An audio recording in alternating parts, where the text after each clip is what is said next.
People learn best when coaches design the environment rather than constantly giving instructions. Well, today on the Coaching Podcast, it's my pleasure to interview Isaac McBroom. He serves as the Education Manager for the Professional Tennis Registry, PTR. He authored the book, A Constraints-Led Approach to Coaching Tennis, which is on Amazon, and explores the evidence-based adaptable athlete training methodology. And this season of the Coaching Podcast is brought to you by Sam, the AI tool built for the coaching world. If you're a coach, Sam takes the stress out of marketing so you can spend more time doing what you love, coaching. And if you're looking for a coach, think of Sam as a matchmaking service without the romance, helping you find the right coach at the right time. Discover how simple it can be at trysam.ai. Hello and welcome to the Coaching Podcast, coaching for success in sport and business. Your host is Emma Doyle, the energy and high performance under pressure coach who is a world leader in unleashing human potential. Buckle up for this high octane session. Let 'em have it, coach.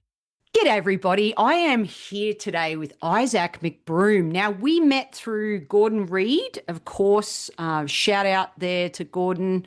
I know that he's going to jump on the podcast and he's a great leader of the Lifetime Coach Education, as are you as the Education Manager for the PTR, the Professional Tennis Registry. You've authored books, you've also led your own consulting program, worked on the tour. You've got a very diverse background deep in the tennis world. So Isaac, welcome to the show. And I'm going to kick it off.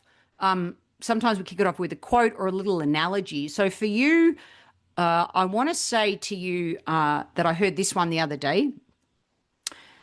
I taught my dog how to whistle. Can you hear it? I didn't say that he learned how to whistle. Kick it off. What are your thoughts? Well, I think you nailed it. I hadn't heard that one, but I absolutely love it because learning is only assessed by what, and in our case, we're talking athletes or leadership or what have you, what the learner is able to do in a real setting.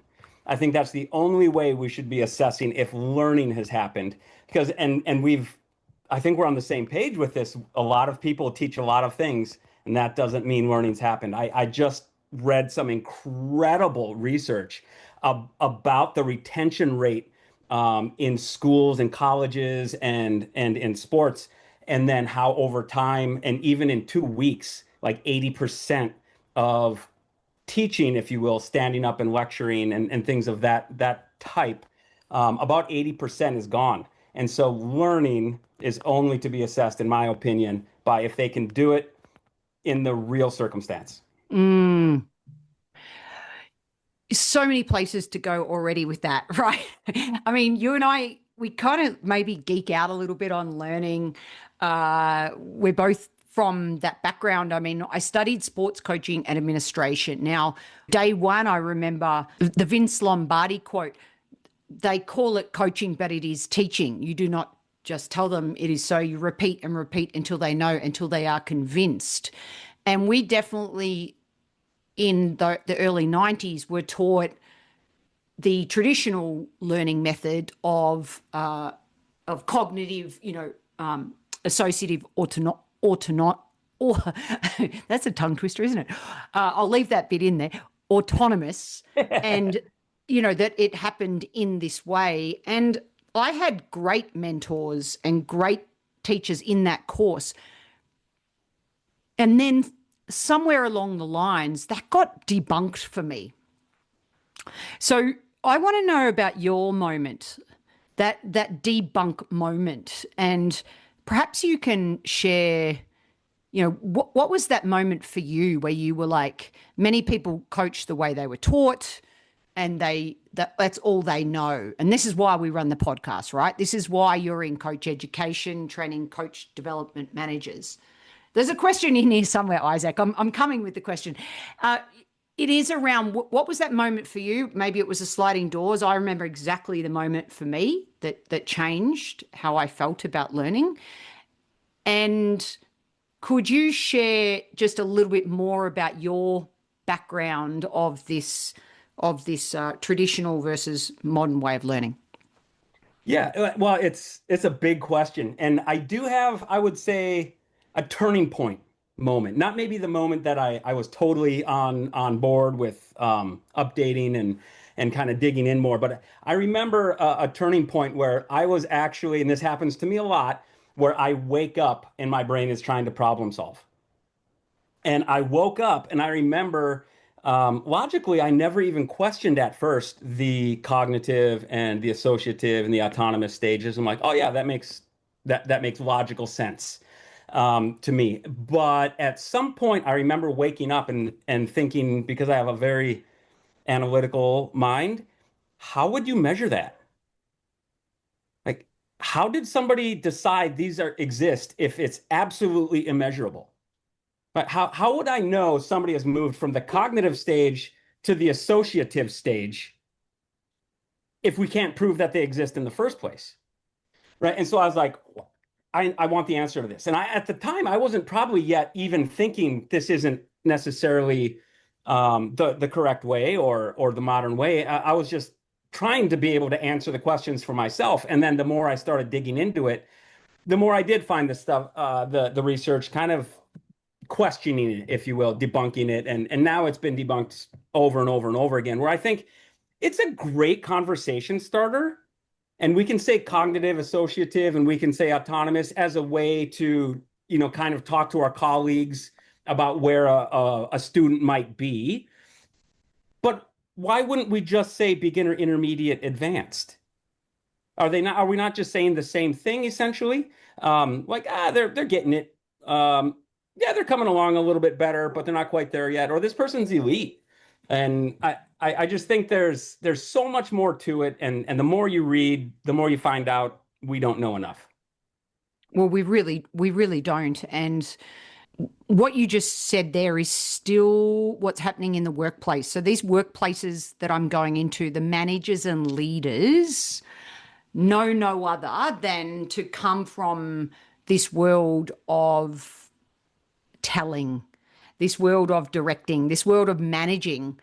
And don't forget, Peter Drucker was probably responsible for all those management books that I read, in the sort of the 70s. And we even mentioned that traditional coaching being around from the 70s, and I was studying it in the early 90s. So talk us through sort of the shift. So we spoke about, I guess, the history and that moment for you as a problem-solving analytical mind, and where's the evidence, to where you are today. So my business is the Coaching Leadership Academy, play on letters, CLA. Obviously, I say it's a constraints leveraged approach. So your book, let's jump straight there for a minute. A constraints-led approach to coaching tennis. I want to take our audience on this journey, if we will, into what does that actually mean, the CLA, which we'll just use that for ease of approach. Sure. And so what does it mean to you, and why'd you write a book on it? Like, why is this so important? Again, so much to unpack here. I don't know where to start, because this kind of talking shop gets me so excited. I think for me, the CLA makes so much sense when we think about how humans generally solve problems in their environments, and why we got away from that is very interesting too. But I mean, if we just watch a baby learning to crawl, and I actually use a video of, I've got about 30 different babies crawling in 30 different ways. And for the CLA, it's really about making or understanding that our actions are driven by our environment and our goals in our environment. So if I want a toy on the other side of the room, that's my goal. How I get there is not really that big of a deal, as long as I get there and accomplish the goal. So if somebody were to take a baby and be like, all right, left arm 90 degrees, now let's just repeat that motion over and over. We've got to get some muscle memory going in that left arm. Now the right arm. right? That's not what happens, right? It's just they come up with a way to do it. Some scoot on their butt, some use all fours, some, put their head on the ground. And there's all kinds of different ways to solve this problem. And so I was like, at what point did we stop and start telling people that, no, you have to do it this way. This arm has to move just like this, or the arm has to move just like this. And that's not really what we were designed to do. So when the more I read into the research and even thought about the way I used to coach or the way I was brought up, I just thought it's not that it can't help. It's just, can we be more effective? Can we help our learners even more? And for me, if our goal as a profession is to be the absolute best we can be, then we need to have that in mind. The goal is to help them the absolute most. And I can update the way in which I do that if new research comes out. I can't imagine another profession that you would do that. Emma, would you feel comfortable if you went in for a heart surgery and the guy says, well, I did this 20 years ago, so I'm probably all right, right? We would want them to be as updated as humanly possible. And I think that goes for us too. We're not volunteers, we're professionals. And so we need to have the most updated information. And that's why I thought, all right, I know this book is not an exhaustive Bible on everything we could do, but if I could just get some folks thinking, I wonder if I'm going to try this. And then I think we're making progress. And then, of course, I just want to tap into how powerful I wonder if. And imagine if your students are saying that back to you. Here's the environment, here's the goal, and they come back to you. I wonder if I hit this ball higher, would that buy me more time and space? As in the workplace, problem solving environments, allowing our people to explore, imagine if, what if, so that. Questions are the answer. What are your thoughts on that? I love it. I love it. And even more so, I think guided questioning is great and it's a wonderful idea, but purposeful questioning, I think can really help in whatever scenario, to get someone to think and problem solve and be adaptive, where especially in the sports scenario, where can you, what if, like you were saying, these are awesome questions and ways to spark ideas. It's okay if the answer that they come up with doesn't work. That's also information that they're going to turn and use for whatever they do next.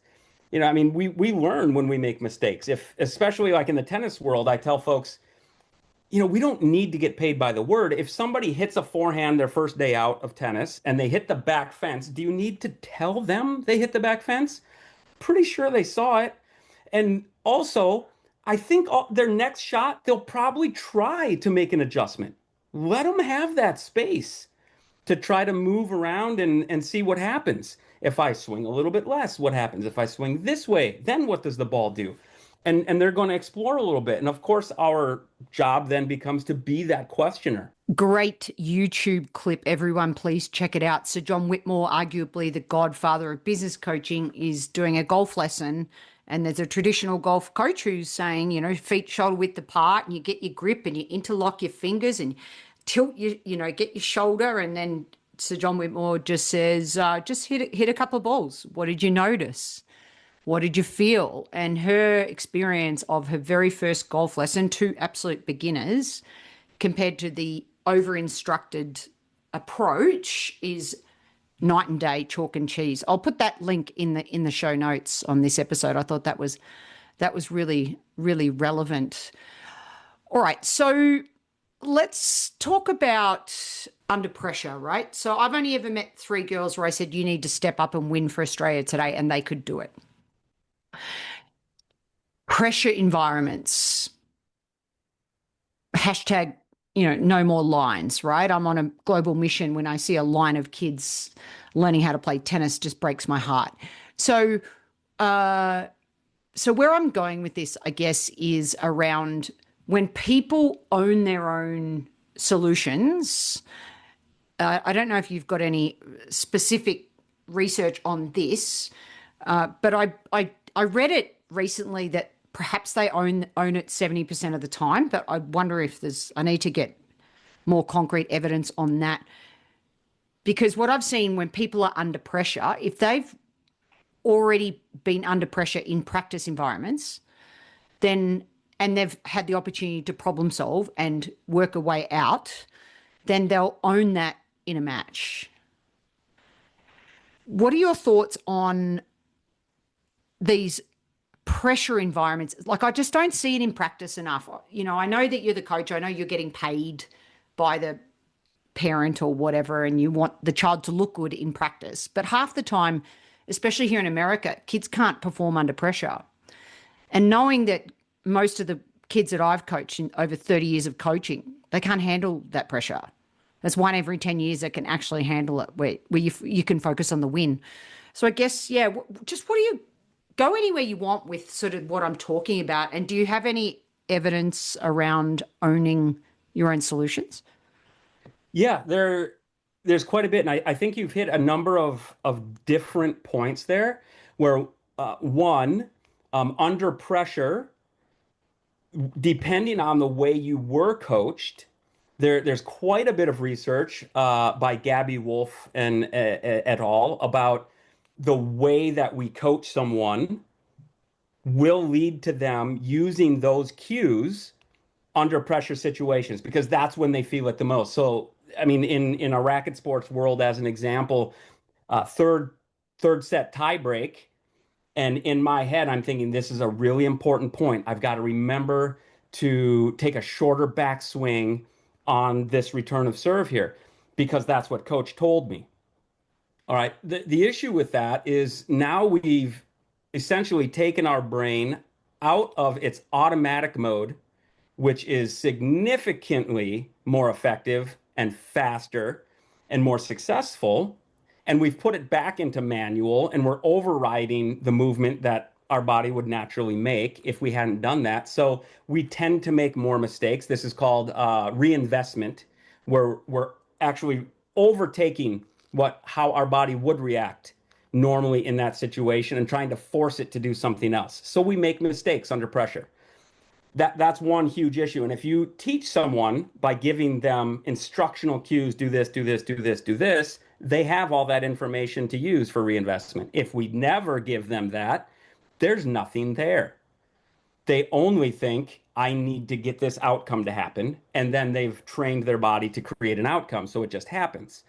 It's much more effective. And there's a lot of research behind that in just about every sport, in just about every way they've tried that. This continues to have the same results. So the way we phrase things will make a difference under pressure. But I was going to say some of the other things that you brought up and discussed is about representative practice. So if we're not practicing things that are going to be happening in realistic competition, then they won't be ready for those. Just as you said.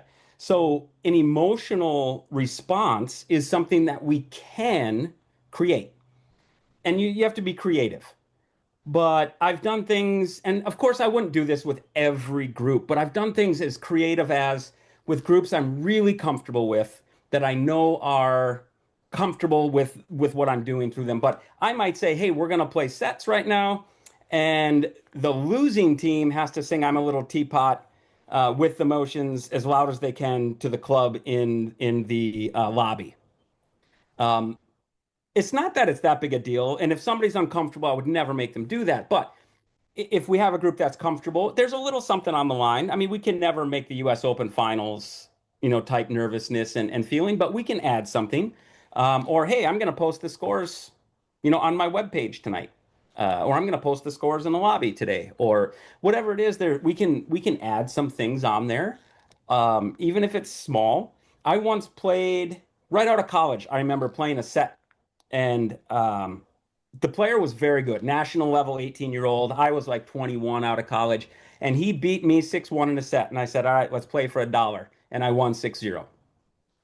Like it immediately switches when there's anything on the line, and somebody who can handle it and someone who cannot. And it really does go back to the way you practice. The Australian Open had the, of course, the $1 million point with the amateurs playing the professionals, and an amateur ended up winning it. He's a coach, so I mean, how cool is that? To just, I'm not saying we put money on the line, and even the pros were like, some of them double faulted. It was a 1 point match. So I think I'm loving everything you're talking about. And, again, so let's just go back to when I first heard about the constraints-led approach, which is how it's referred to. When I first heard about it, the problem was that coaches lost their identity a little bit. So again, I'm the coach. I've got the knowledge and I've got the biomechanics and the skills to teach. So when I have to just use constraints, whether it be an individual constraint, the person's height, for example, the environment, maybe the tramlines are in and you're playing singles to work on width, or an equipment. Maybe you've got to use an old wooden racket. So to get a message across, they kind of lost their identity a little bit. And I remember it was 2001 when I first even heard of it. So talk to directly to coaches listening to this that still are not convinced, because I know that you, with running the PTR coach education, I'm quite across some of the changes you've been making. And I think it's, of course, you're preaching to the converted here. So I want you to talk to that other coach that is still a little unsure about it. What would you say to that coach listening? Yeah, and we run into lots of barriers and reasons, and you nailed one, is that it sometimes makes a coach feel as if, what am I there for then? Because if you're not really understanding quite as much about the CLA, it might seem, and this is something that gets said to us a lot, so I just stand back here and watch. Like, no, that's not quite it.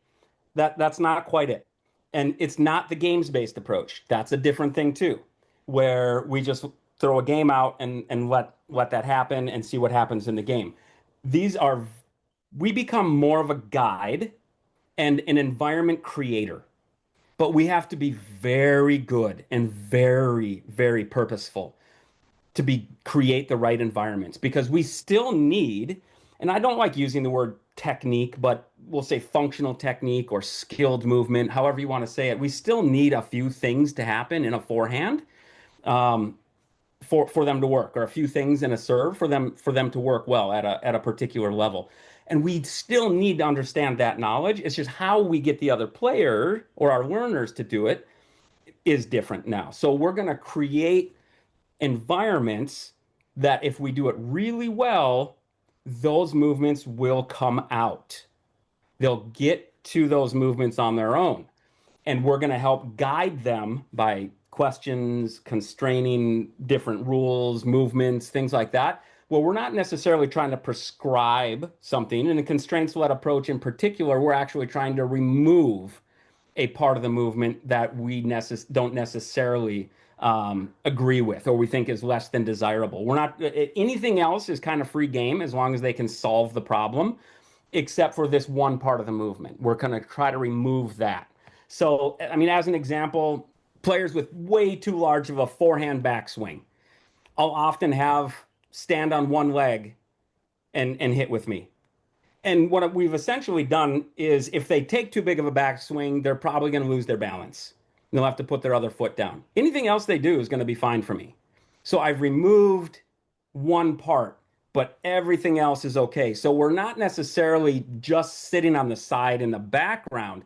We still have a really important job. It's a very difficult job to do well. And because it works differently with every individual, something you used one day with one person might work differently with another person. So you really need to be updating and be on it. So I actually think not only does it not take us away, I think it adds us even more into the profession. Yeah, I agree. And it's hard. It's not easy. When you begin down this journey, which we are inviting you to jump in, people, full steam ahead. Feel free to throw yourself in that deep end of that swimming pool. Some people might not have even heard of what we're talking about. Sometimes when I still watch lessons, I'm like, that this could be new information, right? Doesn't matter if it is or it isn't. We invite you to jump in the deep end because that's by taking action, you will grow. You can't just go to the next level. You have to grow to the next level. So that'd be one thing. And I think actually it's the opposite. It builds your identity and your character as a coach because it's not easy to do it.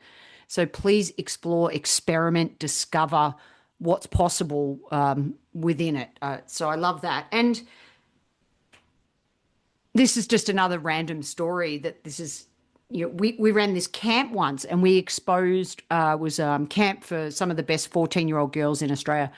And we taught them, there was a section on ball personing, line judging, coaching, obviously playing, but the section where they had to coach us was fascinating. So they had to create an activity and it was on it. And this is kind of recent, maybe like 5 years ago, but it was hit one cross court, forehand, one backhand, hit the approach, volley, overhead. And I was like, oh, wow. Because not their fault, right? They know no other. So I just want to say we don't know what we don't know. And this type of coaching also builds in the creativity and the adaptability, which is why I think the game of tennis is so exciting still, and it's still got so much potential. Where do you see the next evolution of us continuing to grow the game? Well, I really do think it's in the CLA and ecological dynamics and this science. And I mean, a coach doesn't have to be as in it, maybe as you and I are just fascinated by it. But we're losing so many players out of the game, whether that's recreational players or whether that's elite players that have been training for years and hitting the millions and millions and millions of balls, and it's injuries. So the CLA has so many benefits on top of just more effective outcomes, such as reduced injury. If we're not using the exact same muscle to hit the exact same way over and over, because I have slight differences in the way that I swing, the injury reduction is going to be huge. And that's been shown in baseball and baseball pitchers, where they put counts on baseball pitchers, even from young ages, but we're actually seeing an increase in injuries since those counts have gone in. So it's not necessarily just the repetition, it's the way the repetitions are being done. They're always the same repetition. That's damaging. We need a little bit more variety. But more importantly, or just as importantly, I should say, because safety is big, but it's more fun. The average, and Emma, correct me if you've heard this one, this just blew me away when I heard it. The average new student in tennis takes 3 years of lessons before they ever play in a competitive environment. That's not tournaments or leagues. That's Friday night mixer night. They take lessons and we put them in lines, and the idea is we want them to look like they know how to play tennis, and they don't even know why. Why would I want to do this? Like, first we need them to play, enjoy, and have fun, and then have a reason to get better. But then they're going to stay in the game longer, because we've seen all this data from USTA and Tennis Australia, where we're getting more and more players to try tennis, but they're not staying. So I think that's, to your question, is the next evolution is how do we get people to have more fun, have more success, and continue to want to play the game, because that's going to help everyone in the industry. I'll never forget, for fun during COVID, I met the most awesome group of marketing ladies who'd never played tennis before. And when they rocked up, they said, aren't you going to tell us like how to hold the racket? And I'm like, well, if you're holding the head and not the handle, then you'll soon maybe find that's a little tricky. You might not have so much success. And by the end of that first lesson, we played we played a game, and another great thing that Tennis Australia did do was, the ball is a constraint, right? So tennis ball is a tennis ball, and they created this ball that's the same as a red ball, but it looks like a regular tennis ball. So it doesn't feel like you're using a baby ball or the five-year-old ball, which I thought was so clever for high school kids. And again, we played the game, but we just played in the service boxes. I'd never played tennis before. We had 8 ladies playing tennis in the service boxes.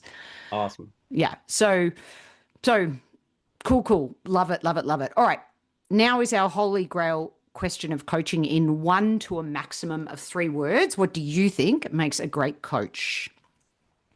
I'm going to say theory of mind. And theory of mind is understanding, and humans have an ability to understand what someone needs by everything they're taking in. So, for example, if I'm talking to you and you're telling me one thing, but your body language is telling me another, I have the ability to understand, okay, let's not do this today. You're having a bad day. So theory of mind gives us this innate ability to help our students with what they need when they need it.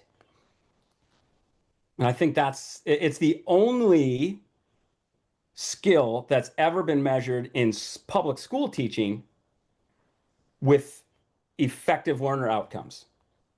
Because everybody has different things that they're good at. Understanding and knowing what a student, where they are, and being able to read that situation is the number one skill that's ever been measured. Theory of mind. That answer has never been had on the show before. And of course, I've probably asked over 1,000 coaches now. And the simplicity of the HI skill that we as coaches have that AI can never replace. The AI can never replace reading the body language, reading the cues, hearing the tone. And our ability to put ourselves in someone else's shoes is uniquely human. For example, if I said, can you imagine biting into a lemon and your mouth begins to water? This is only human. Or if I showed you a picture of somebody skydiving, our heart can flutter. That's the same skill. I'm understanding what this person is feeling right now based on who they are and what they're going through. And then I can make adjustments to that rather than I want to do this because I'm the coach. Even recently, we had a coach on the podcast just give an example of working with a 12-year-old girl, and he just said to her, what do you want to work on today? And she said, no one's ever asked me that before. Not even work on it. It was like, what do you want to do? Like, why do you play? What are your strengths? What do you like to do to your opponent? Like all these types of wonderful questions that need to be added into the coaching toolkit. All right. Our audience is both leaders and managers. So what has all of this got to do with a leader in the workplace? Like how is it important? Is it transferable? Do you think the CLA, can it transfer over into the workplace?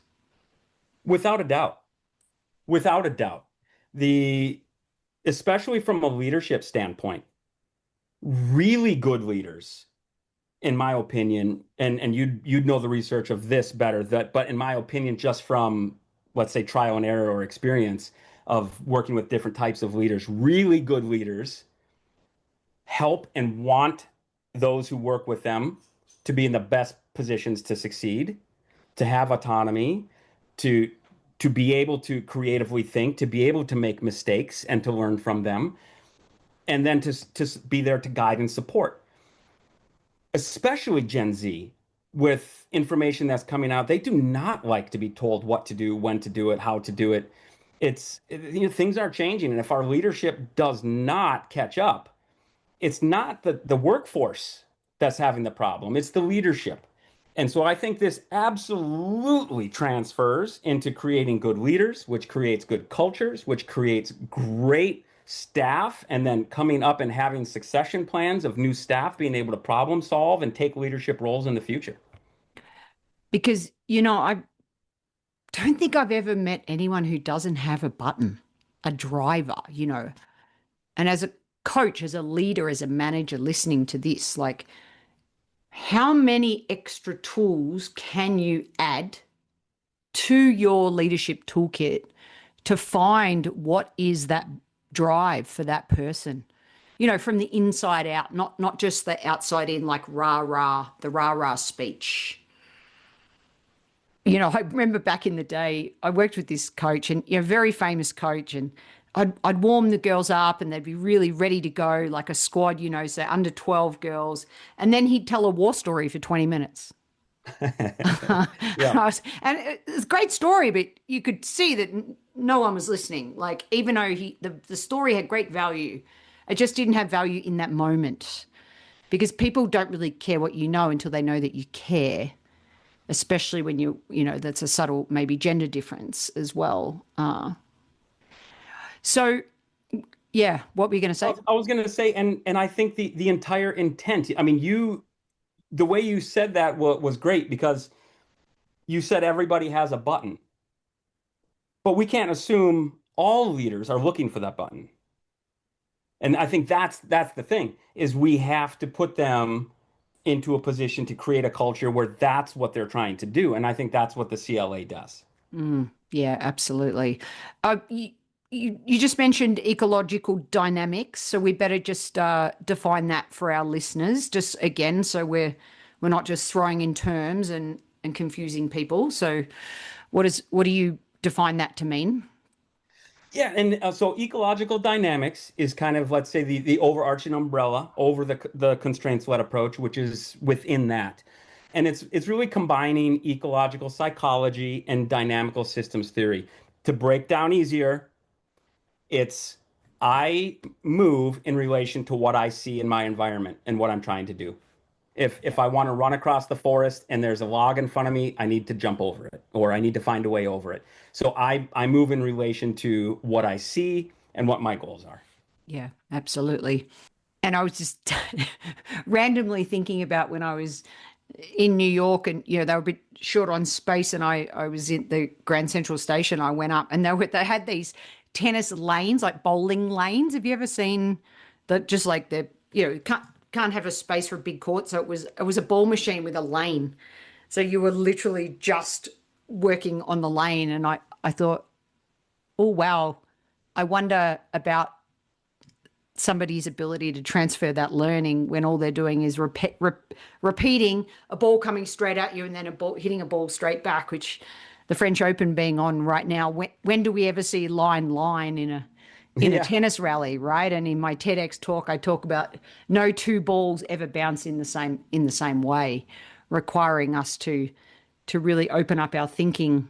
So that is a constraint, isn't it? It's like Yep. But I do even like the image of the guardrails of like a 10-pin bowling alley. As a coach, we've got the guardrails on, and what are we doing within the lane to open up curiosity and open up discovery and open up thinking? So maybe round this episode by sort of letting us know you've redesigned the coach education, at PTR.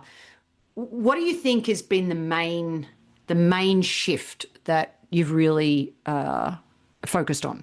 I love saying, and I'm so excited to say that we have really dove into teaching coaches more about skill acquisition, and on a level that makes sense for where they are, meeting them where they are, and kind of bringing up the topic and then giving options for them to dive into different areas more that interest them.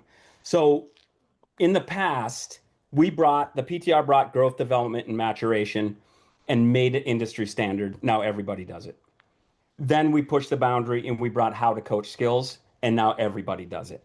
And now I'm very proud to say that we're pushing the boundary again, and we're going to be the first in our industry to officially put into our certifications skill acquisition based in the most modern research on with the CLA and ecological dynamics and things. But we're breaking it down in much simpler terms, so it's a little bit easier to understand. But as you progress further and further, or if that's something that excites you, we have options that you can learn more. And so that's the other thing I'm really proud to say that we're doing is certifications we love. And obviously that's been the backbone of what PTR and PPR and what we've done for 50 years. But now we're starting to add more because we know certifications by definition have 8 domains. That could be safety, technical, tactical, that could be athletic development. But maybe you don't want to learn all that deeply about any one, like all of them. And so the level 2 or the level 3 certification might not be for you, but you really like athletic development and you want to be a specialist in that area. So we're now creating courses that are almost college level depth courses in a pathway that you can learn what you want, when you want, to the depth you want in the area that excites and motivates you. And we're going to be the first to be offering that as well. Yeah, in real time, in a real situation. Absolutely. Yep. It all comes back to that, doesn't it? It has to be applicable. Yeah. Yes. Everything we're doing is going to be based on how you can use it in your day to day, even with minimal equipment. So, for example, the first level of that specialization pathway in athletic development is specifically designed to use on the court without equipment. So any coach could use it without working at a high level facility that has weight rooms and all the modern equipment. You can do all the assessments and work with the kids or your students right there. Love it. If it's not applicable to your day, what are we doing, right?